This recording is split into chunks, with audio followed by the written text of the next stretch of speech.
Hello everybody, it's your boy the only living ghost here, and I am back from I don't know where from. Anyway guys, listen, I hope you're in good shape. I hope you're in good mindset. I hope you're staying safe in this pandemic we are all in. I hope you're wherever you live, you may be COVID free, you may actually be surrounded by it. I hope you're staying safe. I hope if you caught it that you're recovering. I'm praying for you and your loved ones if you lost someone by it. I hope you're grieving in a positive way, and you're meditating, and you're getting in your daily positivity, and you're getting your sun rays in, and you're just feeling great. Prayers up to the people of Lebanon. Just all the awful things in the world. It's just you know, guys, now's the time to come together and be real with each other. You know how it is. But let's get to today's topic. Today's topic, we're talking about you know, we're just gonna shoot the breeze with this WWE thing, man. So Retribution debuted, and this is supposed to be WWE's new big tag team, and I guess they've been teased for like a couple of weeks or so, and I guess last Friday, was their actual debut on SmackDown. Now, the reason I chose to talk about this video because it's one of the funniest things I've seen in wrestling in a long time. And it's also but the reason also is because it could have been one of the best things that happened to WWE in a while, besides the Fiend. And I say that to say that a good stable can shake up wrestling. You know, a stable like the Dark Order or DX, or you know, we've seen this before where there's a large group of people disrupting the establishment. DX is a great one. Technically, the Brothers of Destruction have done it, and they were just two people. The Dark Order is doing it right now. Trying to think of any really big ones. Aces and Eights, the Main Event Mafia, you name it, we've had it in wrestling. The Bullet Club. So you know, we've had it, but I think with this one, it's just weird. The timing is off. For one, the timing seems a bit off. This should have been saved for like a pay-per-view or something, or a big matchup after Drew McIntyre or The Fiend or Braun Strowman won a match and they attacked Braun and had to have them swarm Braun. Oh yeah, the Shield, sort of like the Shield did. Who was it? Was it John Cena when they attacked John Cena in their debut? Or was it John Cena? I can't remember. They attacked the Big Star, and that's how they got on. And in a similar fashion, they could have benefited from something similar to that. But they debuted it. And they attacked audience members, which is like, why would you do?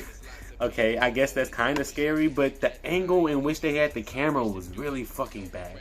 And then they turned around and they beat up, you know, wrestlers outside the ring. We know they're wrestlers. We're not really gonna play the tit for tat game. Their audience members know they're wrestlers.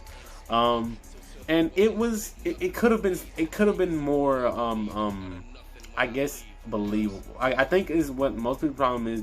This team isn't intimidating at all.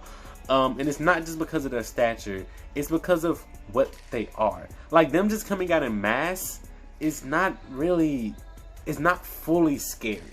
You know, if the masks were scarier and they had a bit more of a I don't know, a darker demeanor about themselves, it would be better. Instead of like, I've heard some people like Steven Larson mention this, that them celebrating, it just threw off the aura a bit.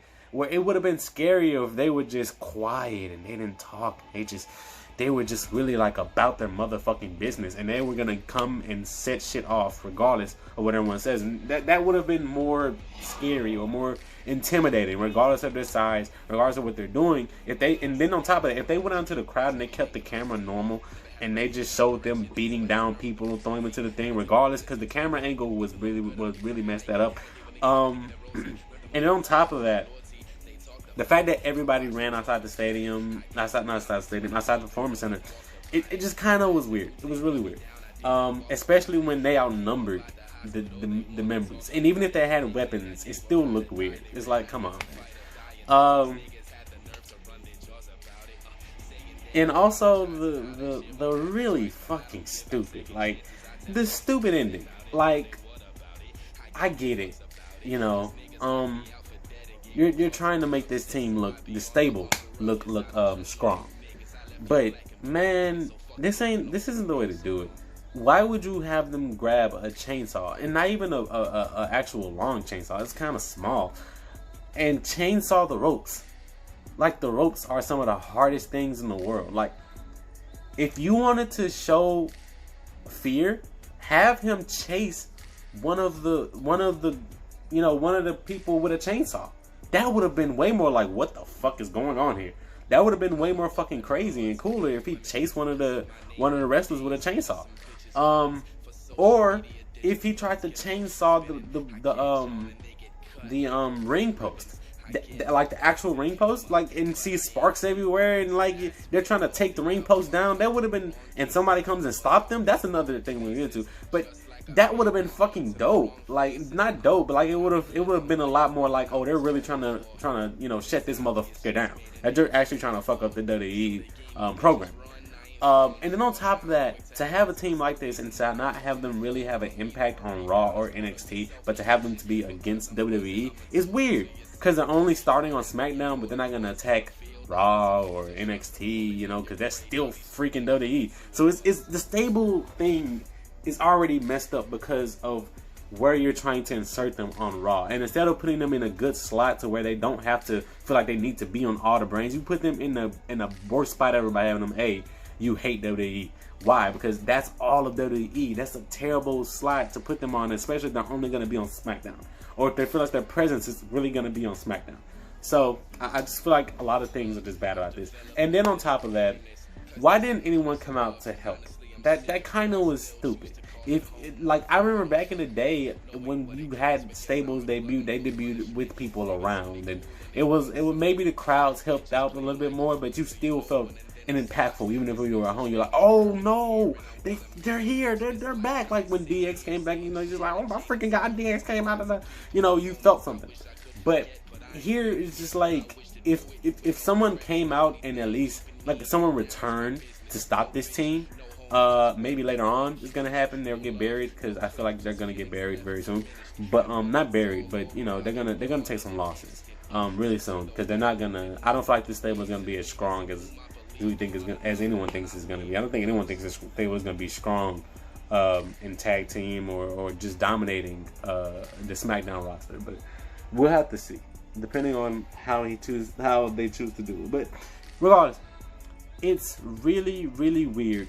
And yeah, if someone should have came from the back and tried to fight, and then that wrestler gets beat down and gets destroyed, and then they chase that wrestler down with a chainsaw, or they try to hang the wrestler or something. We've seen stuff like this in the past, to where it seems like they're in great danger or something explosive happens. But to this degree, we don't really see too much. Like, if they spray painted the wrestlers, that would have been cool too, because we've seen it in the past. But it still would have been cool to see it come back in some way, some form or fashion. But yeah, Retribution is definitely probably one of the worst ideas they could have done right now. And I've seen stupid things where like they're trying to be the losers or so-called losers. This is fucking retarded, man. They're trying to do this and that. No one's trying to do anything. They're either trying to capitalize off of a moment, and that's simply that.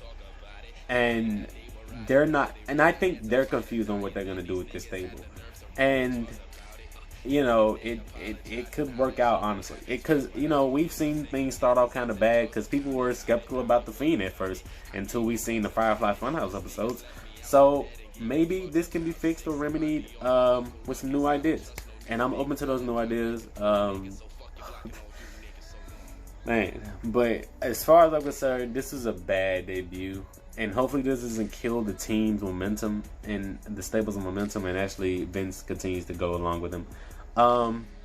But yeah, I want to thank you guys for watching, and I hope you enjoyed the video. Like, subscribe, ring my bell. I'm gonna start uploading. I swear, guys, I swear, I gotta get consistent. And there's gonna be some bloopers after this video, because I tried to film this video somewhere else and I couldn't get it fucking right because of people I was around. You can enjoy those bloopers for free. well, you can just enjoy those bloopers. And after that, you know, that's the outro. And I hope you guys like it. Thanks for watching. Peace. Only with us out.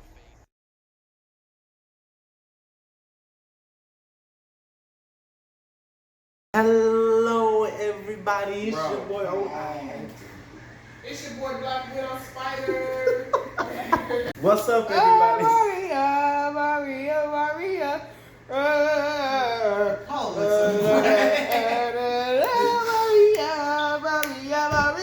What, Maria? It sounds like Markiplier. This is why we can't have nice things. We can't have nice things. What's up, everybody? It's your boy. I'm really gonna add these at the end, by the way. What's up, you guys? Hey, what's up, you guys? Sean Dawson. Hey, what's up, you guys? My name is Sean Dawson.